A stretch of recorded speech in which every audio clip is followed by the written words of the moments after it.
Mark Montgomery. First of all, welcome to our podcast, Sports Desk. Obviously, thank you for accepting our invitation. It's a pleasure to speak to a person who is competent in football like you. This year, you have been assistant coach to Coach Ange Postecoglou at Tottenham Hotspur. Obviously, fresh from the Europa League success, and obviously, I wanted to start with that. How would you describe the Europa League success? Well, firstly, thanks for inviting me. I really enjoy coming to Malta, so it's nice to be back. I've been here many times. And yeah, look, your question in regards to the Europa League success, it was amazing experience. I think amazing for the club, obviously for the supporters, and I think during the season that we had was very difficult in terms of long injury crisis, but in the end, to manage to win something beautiful, and that was the Europa League. So yeah, it's been a very good few weeks, and now into the off season. So yeah, some fantastic memories from the night in Bilbao, and yeah, from the season in general, because it's not easy to win a trophy, and that's been proven for many years, not only at Tottenham but at some big clubs in England. So to break the trophy drought was something that we really enjoyed. And obviously, it's not easy to win in Europe. It's not easy to win any silver at all in football. No, at Tottenham this year had a complex season. Domestic competitions, there was a bit of a negative patch throughout the season, especially in the second part of the season. But at the same time, we were really doing well and performing well at the highest level in Europe. So what was the key aspect to keep the team motivated and focused on a very, very important target like the Europa League? Yeah, it was a really difficult season in terms of the injuries. I think not just the number of injuries, but the sheer length of players missing for long periods. And when you're losing a lot of your big players, it puts a big strain on the squad. And I think we signed some fantastic young players in Archie Gray and Lucas Bergvall, for example. And for them, it's a real baptism of fire, because they were having to play 3 games a week, and in the big picture for their development, it's a real acceleration for them, and the club will definitely, and the players will definitely, look in future at this season as a real opportunity for them to develop quickly. But yeah, as the season sort of progressed and we progressed in the Europa League, it was really difficult to manage, the Europa League and the Premier League, especially with a small squad. So. It was difficult in certain parts of the season, but I think we always believed that we could do something special, and as a group we were highly motivated from within, to keep going and keep believing, and that was the main thing coming from the manager, to believe that we could do something special.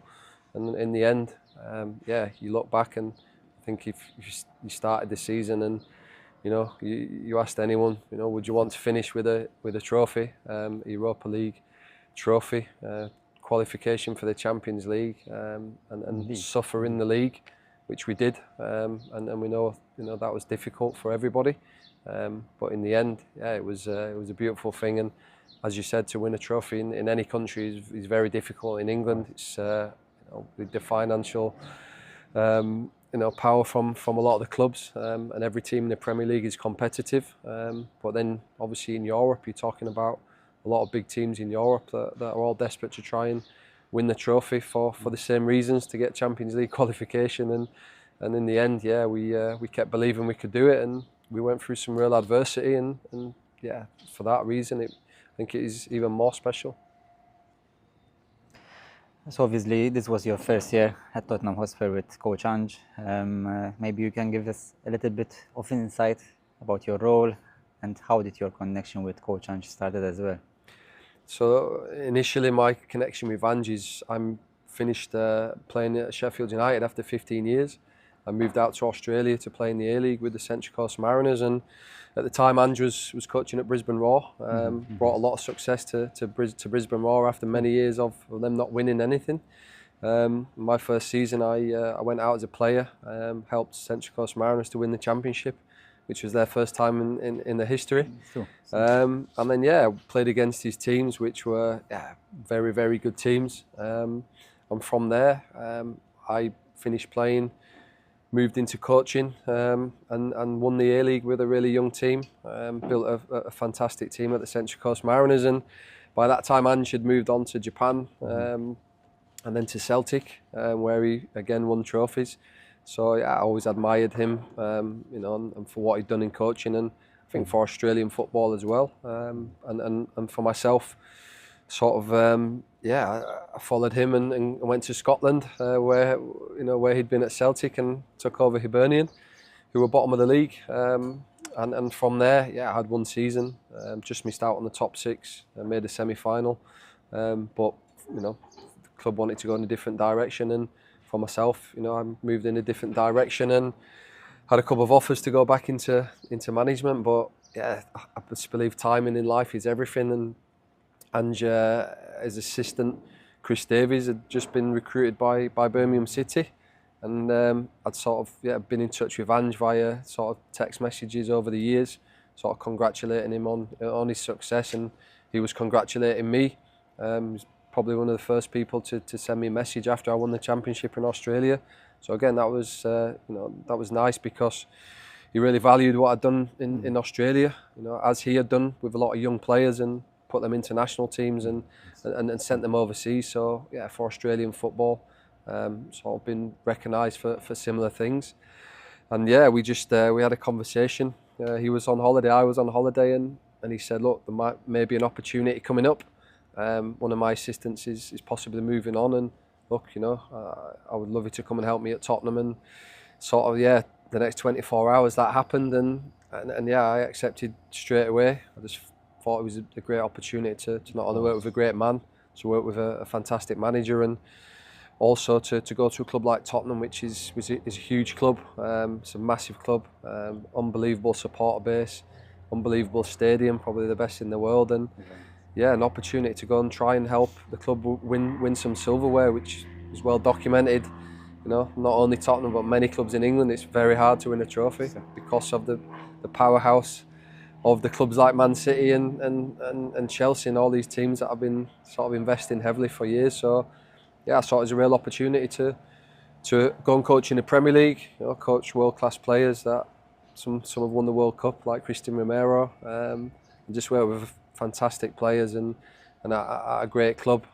So yeah, really, it was a great opportunity, and yeah, that's sort of the connection with Ange, and the role was to assist him, and obviously I'd been a manager and to help him, support him through the season, because I think the pressure of being at any big club, and especially in the Premier League, is huge. So it's important that you have good staff that are loyal and they're supportive, and yeah, really enjoyed coaching the players, and yeah, sort of throughout the season, yeah, collaborating with the rest of the staff and the manager to try and be successful, and in the end, yeah, to win the trophy was a beautiful outcome. And personally, I believe that during the season, especially in the first part, Coach Ange took a lot of criticism for a lot of reasons. And then there was the famous quote, you know, that he always wins in the second season. How much pressure did that put on you as a staff, but also on the players? And maybe how much motivation it gave you as well to try and win a major silverware this season? I think all the staff and players believed that we could win a trophy, and I think, you know, as the season went on, you know, we knew the injuries were making it really difficult, you know, in terms of the multiple competitions. But we made the semi-final of the League Cup, beat Liverpool, Man City, Manchester United, but obviously lost to Liverpool in the second leg. But by that time we'd had a lot of injuries, and yeah, it was sort of a real patched up team. Unfortunately, we were knocked out of that competition. But from that moment, you know, we knew the Europa League was a great opportunity, and I think Ange's self-belief is huge. And I think that obviously went on to the staff and the players, and we knew that we had a real opportunity to win that trophy, although it would be really difficult. Right. Yeah, and we continue to believe, and I think you could see from sort of the performances, and in some ways we sort of had to sacrifice the Premier League a little bit. But again, you know, that was sort of circumstantial, if anything else.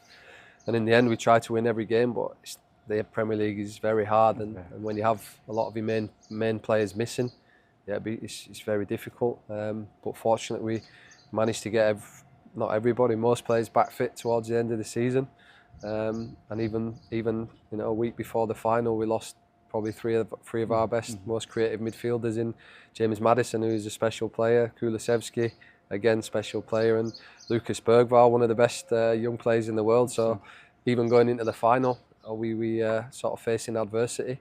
So yeah, it was a real journey, and every journey sort of has to end. And for us, it ended in Bilbao with a trophy, and first trophy in a long time for the club, and something that everyone's really proud of. Also, I wasn't planning to ask you this, but now I'm thinking that you are mentioning that you had a lot of injuries, and obviously you have a lot of competitions in modern day football as well. Playing in Europa League means that you play basically Thursday and Sunday, which makes it difficult, and you're a little bit disadvantaged compared with clubs that or do not play in Europe at all, or play Champions League football, which is usually Tuesday and Wednesday. That makes it even more difficult, because even the periodization, it's completely different, because Thursday you play, maybe Friday is recovery, and then you need to play an important match in Premier League, because every game it's tough, whether it's home, whether it's away, whether it's the team that's leading or with the team that is the bottom of the table. Even going to Ipswich and Southampton away, it was difficult this year. So I think that was another complex task for the staff now as well. Yeah, look, as you mentioned there, the periodisation, the training schedule becomes really difficult. Not only are you playing in the Premier League, which is relentless, you're then travelling into Europe and coming back at 3 in the morning, and then you have... For example, semi-final, you need to go to Norway, basically to the end of the world. Yeah. So that's an extra travel that it basically complicates more the plans, no? Look, I think you can... with the small squad and so many injuries, it wasn't like we could leave anyone back in England, which is what some clubs did, like Chelsea. Change 10 players.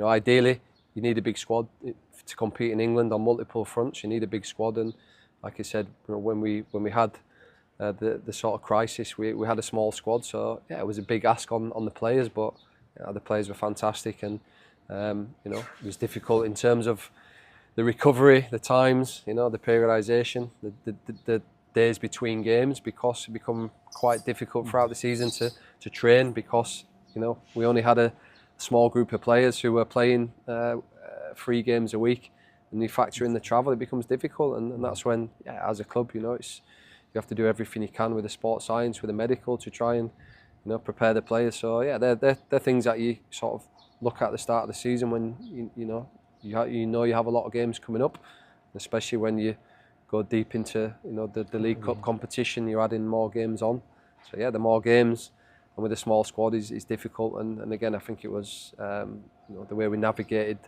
through that, and again tried to keep the players all focused and ready to really fight in what we believed, and that was obviously coming from the manager, that we could do something special, and we managed to do that against all the challenges. So it's definitely a great experience and a great learning as well. And you always look at the end of the season at maybe things where you've could have done better, but from pre-season to the end of the season, it's relentless.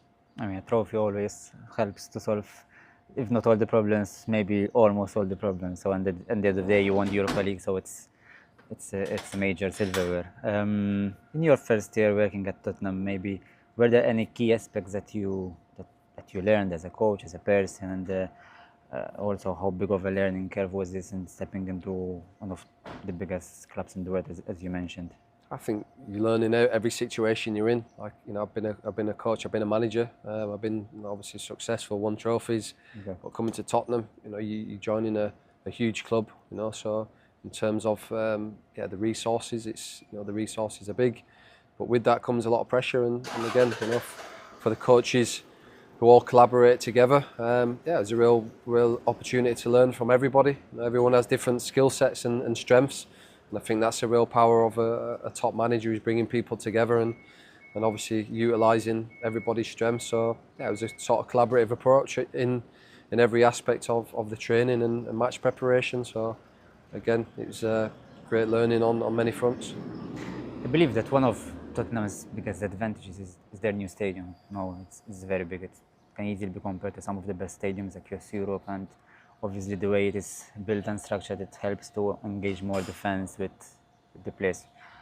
although obviously White Hart Lane was also beautiful in its way, and it was close to defense. But this one is different, even the way it's built, the wall behind the goal. How much did the fan support helped you even during the difficult times? Because I believe that the fans never stopped believing in that they could achieve at least one trophy this season.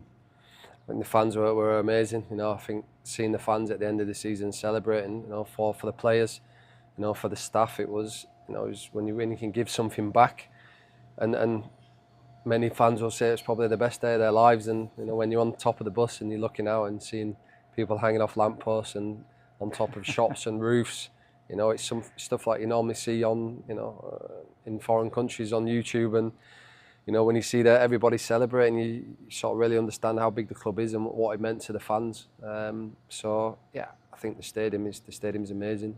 It's packed every week, and the supporters, even through the difficult times, they really supported the team, and they never stopped believing. Although there was a lot of negativity around the league form, and yeah, I think that's a real sign of a top supporter base, and yeah, to be involved in giving them something back is something that I'll always cherish at the end of my sort of managing career. So yeah, it was amazing to be part of it, to be sort of the whole season and see the euphoria at the end of it. That's what football's about. It's about winning trophies, and every club wants to start the season by challenging in the league, the cups, but the reality is it's virtually impossible, and yeah, I think it's just an amazing club, and like you say, to give back to the fans. And fortunately, I have a lot of Tottenham fans, friends that I've met over the years. So again, they were sort of really supportive as well. But the fans are fantastic, and yeah, I'm sure they'll be still celebrating now before next season.